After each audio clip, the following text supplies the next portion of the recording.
Bonjour et bienvenue dans ce nouvel épisode des Minutes Finance LMK Training. Je suis Laure Matsoukas, fondatrice de LMK Training et experte en finance d'entreprise auprès des dirigeants qui souhaitent maîtriser les aspects financiers de leur activité. Alors cette semaine, dans ce nouvel épisode, je vous partage un concept qui me paraît très important et sur lequel je travaille avec tous les dirigeants que j'accompagne, le cycle de conversion de la trésorerie. Je vais vous donner la définition, bien sûr, du cycle de conversion de la trésorerie. Je vais vous expliquer pourquoi il est important de maîtriser et d'optimiser ce cycle de conversion de la trésorerie. Et je vais vous donner des pistes, justement, pour l'optimiser. Alors, c'est parti. Vous êtes prêts ? Qu'est-ce que le cycle de conversion de la trésorerie ? C'est simple. C'est la durée qu'il faut à votre entreprise pour récupérer la trésorerie. C'est la durée entre le moment où vous payez votre fournisseur et le moment où votre client vous paye. Alors si on regarde en détail le cycle de conversion de la trésorerie et ce qui se passe entre ce moment où vous achetez vos matières premières et ce moment où vous êtes payé par vos clients. Eh bien déjà, vous n'allez pas forcément payer votre fournisseur au comptant. Il y a un délai de paiement fournisseur. Peut être de 15 jours, 20 jours, 30 jours, 40 jours. Cela dépend du secteur, cela dépend du pays. D'accord ? Mais l'argent ne sort pas tout de suite de votre entreprise.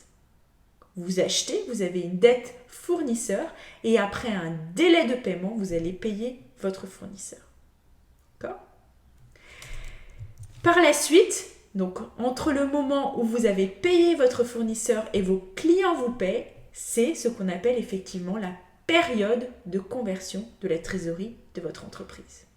Si on réfléchit en termes de cycle d'exploitation de votre entreprise, qu'est-ce que cela donne ? Eh bien, à un moment donné, entre l'achat de vos matières premières et le paiement de vos clients, vous avez réussi à vendre votre produit fini, votre service. D'accord ? Avant cette vente, vous aviez des stocks, vous avez transformé vos matières premières en produits finis et vous les avez mis en stock. Et après cette vente, eh bien, votre client aussi prend un temps pour vous payer. C'est ce qu'on appelle le délai de règlement client. Donc vous voyez, vous achetez vos matières premières, vous les transformez en produits finis, vous les mettez en stock, vous les vendez. Il y a un délai entre la vente et le paiement effectif des clients qu'on appelle le délai de règlement client. L'ensemble de ce cycle est appelé le cycle de conversion de la trésorerie. Pourquoi est-ce si important de connaître et de maîtriser son cycle de conversion de la trésorerie ? Eh bien, il faut le réduire au maximum. Pourquoi ? Plus vous encaissez l'argent rapidement, moins vous avez besoin de financement. Moins vous avez besoin de financement, moins vous payez de frais financiers. D'accord ? Si vous faites payer plus rapidement par vos clients, vous n'avez pas besoin d'aller voir votre banquier pour lui demander une ligne de trésorerie. Si votre stock tourne rapidement et vous vendez rapidement, vous avez moins besoin d'aller voir votre banquier. D'accord ? Par ailleurs, si vous optimisez votre cycle de conversion de la trésorerie, ça veut dire que vous avez transformé votre entreprise en une entreprise performante. Une entreprise qui a exactement le bon niveau de stock. Une entreprise qui se fait payer par ses clients. Une entreprise qui négocie ses conditions d'achat auprès de ses fournisseurs. C'est une entreprise performante.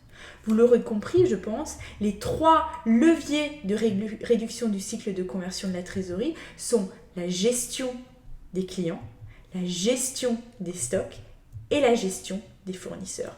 Assurez-vous bien que vos clients vous payent dans les délais, que vous avez mis en place des procédures justement de récupération de votre trésorerie, de relance des paiements, que vous savez éviter les impayés en agissant en amont, que vous avez bien le niveau de stock optimal, que vous avez négocié des délais de paiement avec vos fournisseurs. Si vous les payez au comptant, que vous avez bien négocié une remise.